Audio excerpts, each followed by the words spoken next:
ये वीडियो कुछ व्यूअर्स के लिए डिस्टर्बिंग हो सकती है। अगर आप सेंसिटिव हैं तो वीडियो को यहीं स्किप कर सकते हैं।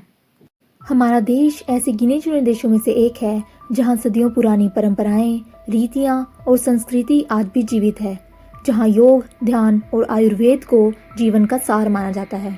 ऐसा संभव है कि हर पीड़ा का इलाज यहाँ प्रकृति के नियमों में ढूंढा जाए। शायद इसीलिए ही पूरे विश्व के लिए भारत एक आकर्षण का केंद्र है। पर आज हम सिक्के के दूसरे पहलू के बारे में बात करेंगे। भारत हर दूसरे दिन ही इंटरनेशनल हेट और रेसिज्म का शिकार होता है, जिसकी वजह हमारी सिविक सेंस, धर्मों को लेकर हमारी ज़रूरत से ज़्यादा सेंसिटिविटी और दूसरे मूल के लोगों के साथ हमारा व्यवहार माना जाता है। और ज़्यादातर हम लोग अपने व्यवहार को लेकर सफाई देते हुए पाए जाते हैं। पर कुछ घटनाएं इतनी क्रूर और भयानक होती हैं जो इस ग्लोबल हेट को भी जस्टिफाई कर देती हैं। तो आज हम ऐसी ही एक घटना के बारे में बात करेंगे जो 2018 में घटित हुई थी और जिसने सालों से हमें मिल रही इंटरनेशनल हेट को एक बार फिर से जस्टिफाई भी कर दिया था। स्पिरिचुअल जर्नी टुवर्ड्स हीलिंग और death, the disappearance of Liga Skromane. 21 अप्रैल 2018 की सुबह केरल में स्थित थिरुवल्लम पुल के करीब कोवल्लम बीच है, जिसकी दूसरी तरफ मनग्रोव जंगल में नदी के किनारे दो मछुआरे मछली पकड़ रहे थे।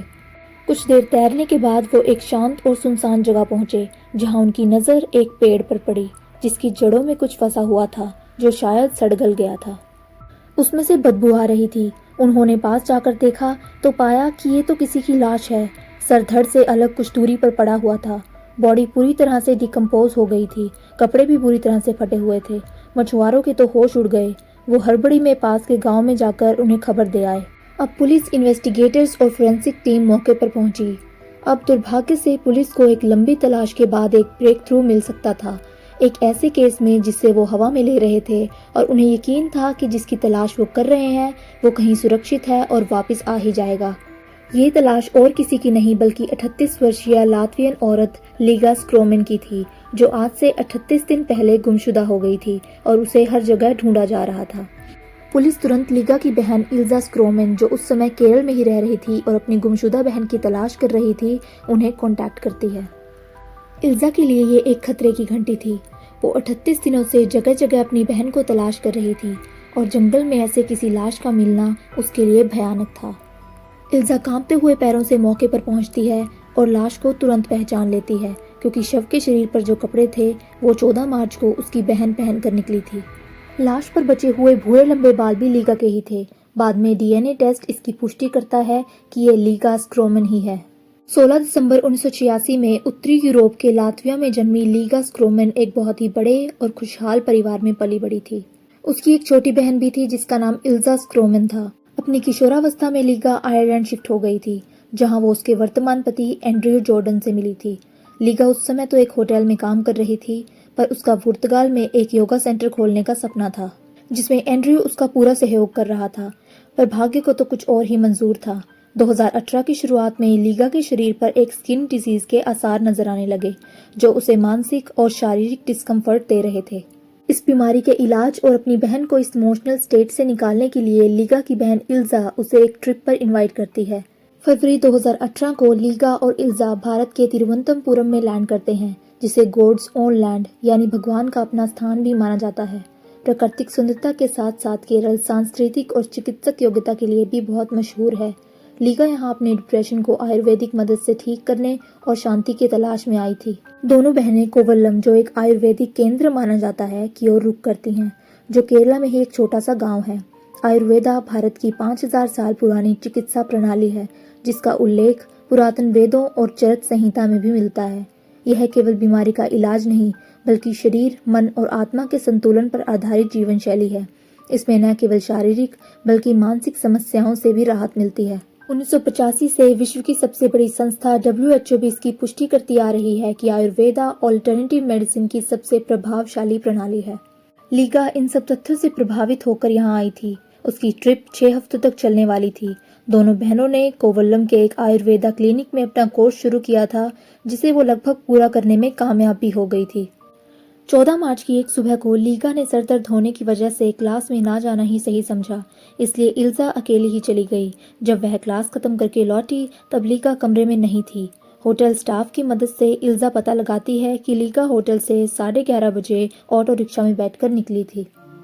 इल्जा कोवल्लम बीच पर देर रात तक अपनी बहन की तस्वीर हाथ में लिए लोगों से पूछती रही कि कहीं किसी ने उसे देखा तो नहीं, पर कोई नामो निशान नहीं मिला। लीगा एक नीली आंखों और भूरे बालों वाली फॉरेनर औरत थी। ऐसा तो हो ही नहीं सकता था कि वो यहाँ आई हो और किसी ने नोटिस नहीं किया हो। हार मानकर इल्जा अपनी बहन की मिसिंग रिपोर्ट लिखवाने पुलिस स्टेशन चली जाती है। अब हमेशा की तरह पुलिस ने इनिशियली कोई फुर्ती नहीं दिखाई और इल्जा को आश्वासन देकर कि उसकी बहन खुद वापस आ जाएगी लौटा दिया। उनको इस बात से भी कोई फर्क नहीं पड़ा कि लीगा को साइकोलॉजिकल प्रॉब्लम्स थी और इस हालत में वो क्रिमिनल्स का इजी टारगेट बन सकती थी। जब अगले दिन भी लीगा नहीं लौटी तब जाकर पुलिस ने केस रजिस्टर किया और ठंडी इन्वेस्टिगेशन शुरू की।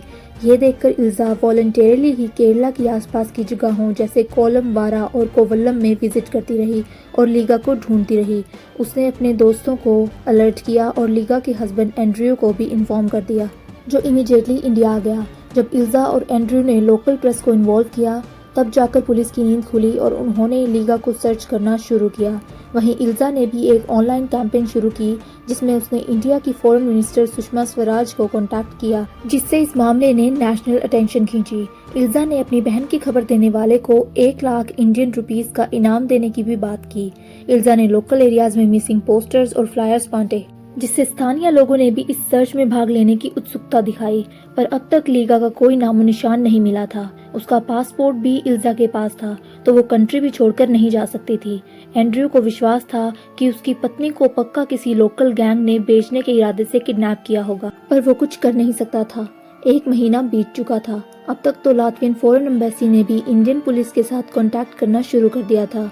उन्होंने इंडियन फॉरेन मिनिस्ट्री से भी इस केस में स्पेशल सपोर्ट की मांग की थी, जिससे Kerala state government Indian state government से नेवी और एयर फोर्स के इन्वॉल्वमेंट के लिए रिक्वेस्ट करती है।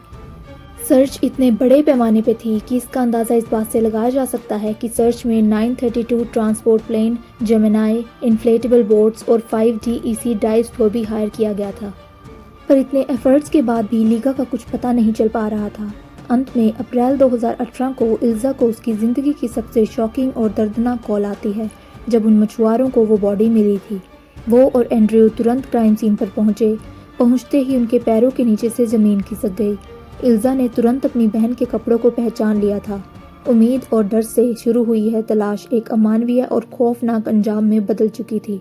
अब सोचने वाली बात यह थी कि लीगा इस जगह जहां सिर्फ नदी के रास्ते से तैरकर आया जा सकता था कैसे पहुंची। खैर, इसके बाद बॉडी को पास के ही मेडिकल कॉलेज हॉस्पिटल में शिफ्ट किया गया, जहां पर ऑटोप्सी परफॉर्म की गई। DNA टेस्ट से लाश की पुष्टि हो गई। सिटी पुलिस कमिश्नर के अनुसार बॉडी बुरी तरह से सड़ चुकी थी।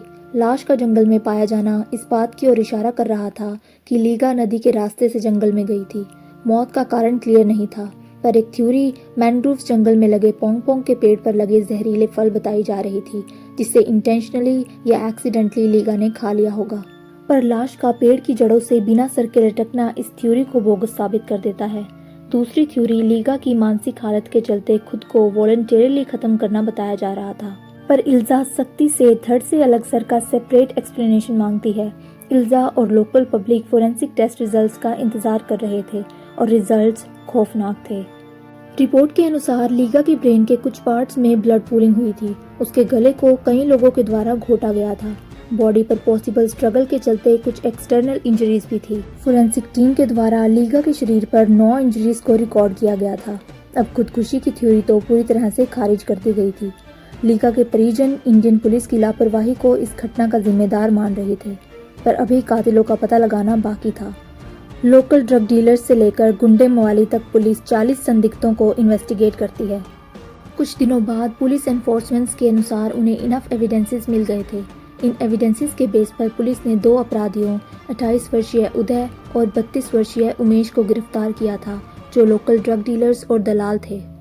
सख्ती से पूछताछ करने के बाद दोनों अपराधी स्वीकार करते हैं कि उन्होंने कोवल्लम बीच से लीगा को मैरिजुआना, जो एक प्रकार का ड्रग है, का लालच दिया और उसे बोट के रास्ते से जंगल में ले गए। उसके साथ दुष्कर्म किया और गला घोटकर उसकी लाश के टुकड़े करके उसे वहीं छोड़ आए।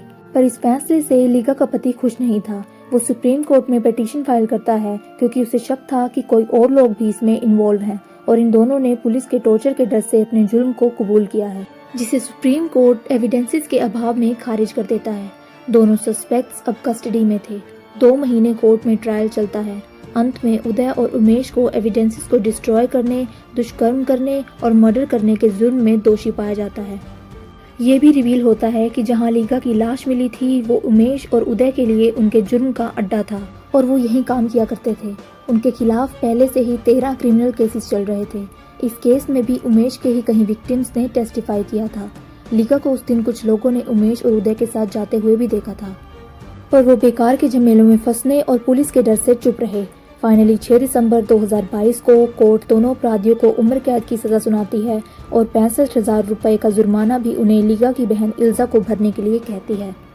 इल्जा पब्लिक और इंडियन एनफोर्समेंट को उसे जस्टिस दिलवाने के लिए आभार व्यक्त करती है और बताती है कि हालांकि इंसाफ देर से हुआ पर वो इससे खुश है। The judge this morning for pronouncing a fair judgment in my sister's case. There's so many thank you to say that there will not be enough words, but they are forever written in my heart. Thank you to all the people.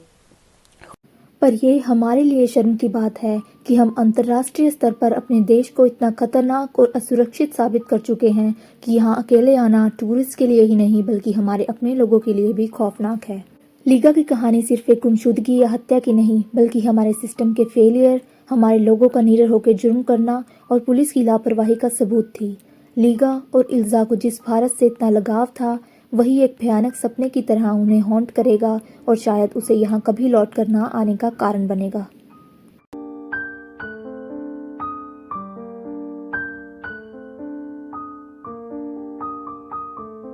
आज के लिए बस इतना ही दोस्तों। उम्मीद करती हूँ कि आपको वीडियो पसंद आई होगी।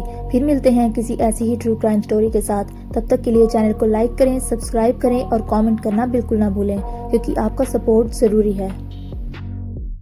I got nightmares in my head, I fear that the thoughts build up until I